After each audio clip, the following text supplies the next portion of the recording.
Bismillahirrahmanirrahim. Assalamualaikum warahmatullahi wabarakatuh. Perkenalkan, saya Rizky Darmawan, peserta Latsar CPNS tahun 2025 dari angkatan kedua, kelompok ketiga dengan NDH 28.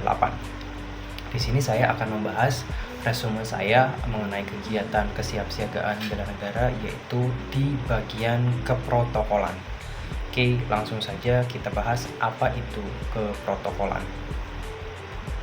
Nah, pada kesempatan kali ini, apa yang akan kita bahas di sini kira-kira ada 7 poin ya.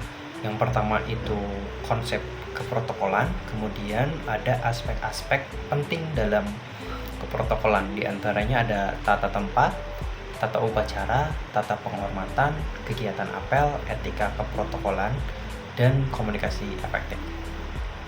Kita bahas yang pertama, yaitu keprotokolan. Sebenarnya apa itu keprotokolan? Intinya, keprotokolan adalah serangkaian kegiatan yang berkaitan dengan aturan dalam acara kenegaraan atau acara resmi. Dan pada intinya, pengaturan yang memastikan suatu acara berjalan dengan tertib, hikmat, rapi, lancar, dan teratur. Tentunya dengan memperhatikan kebiasaan dan ketentuan yang berlaku baik di nasional maupun internasional. Oke. Di sini ada 3 aspek penting dalam keprotokolan atau 3 aspek utama. Yang pertama ada tata tempat, tata upacara, dan tata penghormatan. Mari kita bahas satu-satu. Yang pertama kita bahas dulu mengenai tata upacara. Tata upacara yaitu serangkaian kegiatan yang diikuti oleh sejumlah pegawai, aparatur, atau karyawan sebagai peserta, disusun dalam barisan di lapangan atau di ruangan, dipimpin oleh inspektur upacara dengan kegiatan baku melalui perintah pimpinan upacara, direncanakan oleh penanggung jawab upacara atau perwira upacara untuk mencapai tujuan upacara itu sendiri. Jenis-jenis upacara itu di sini terbagi menjadi 2. Yang pertama ada acara kenegaraan, dia diatur panitia negara dan dihadiri oleh presiden atau wapres. Kemudian ada acara resmi, diatur pemerintah atau lembaga negara, dihadiri pejabat negara atau pemerintahan. Nah, kelengkapan yang harus ada pada upacara yaitu pertama ada perwira upacara, komandan upacara, inspektur upacara, dan petugas lainnya. Kemudian di sini kita akan bahas aspek utama yang kedua yaitu tata penghormatan. Tata penghormatan meliputi tata cara pemberian penghormatan dan penyediaan kelengkapan sarana dan prasarana yang diperlukan untuk tercapainya kelancaran upacara. Yang pertama, bentuk penghormatan. Itu ada pemberian tata tempat yang nanti akan kita bahas di selanjutnya. Kemudian ada penghormatan untuk bendera negara, misalnya pengibaran atau penurunan atau penempatan bendera.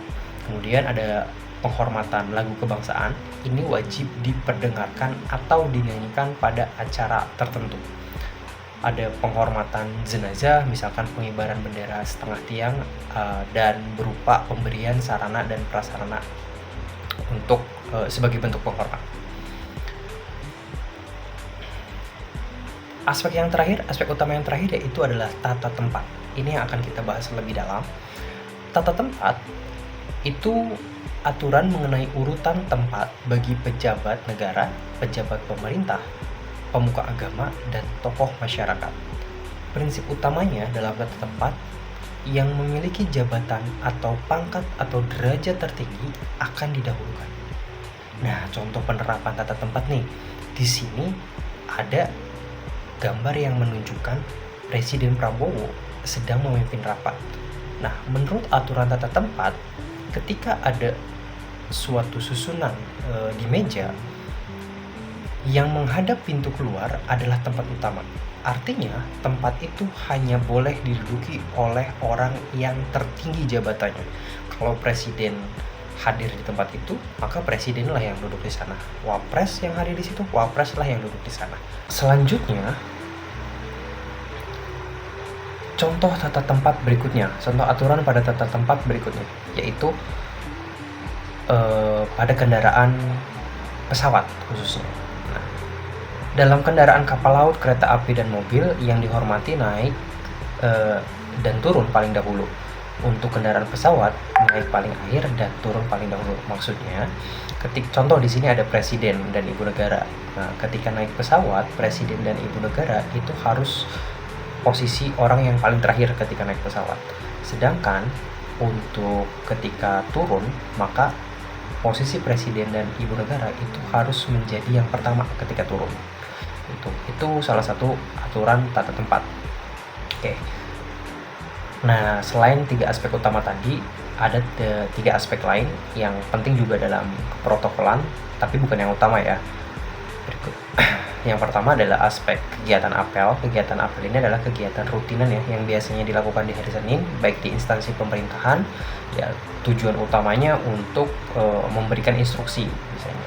Kemudian ada etika keprotokolan. Nah, etika keprotokolan ini hal-hal yang mengatur bagaimana keprotokolan itu dilakukan. Kemudian ada komunikasi efektif, jelas yang namanya keprotokolan atau protokol, dia harus memiliki bentuk komunikasi atau cara komunikasi yang efektif. Oke, itu saja teman-teman. Terima kasih. Semoga materi kali ini bermanfaat khususnya bagi saya dan buat teman-teman yang melihat. Assalamualaikum warahmatullahi wabarakatuh.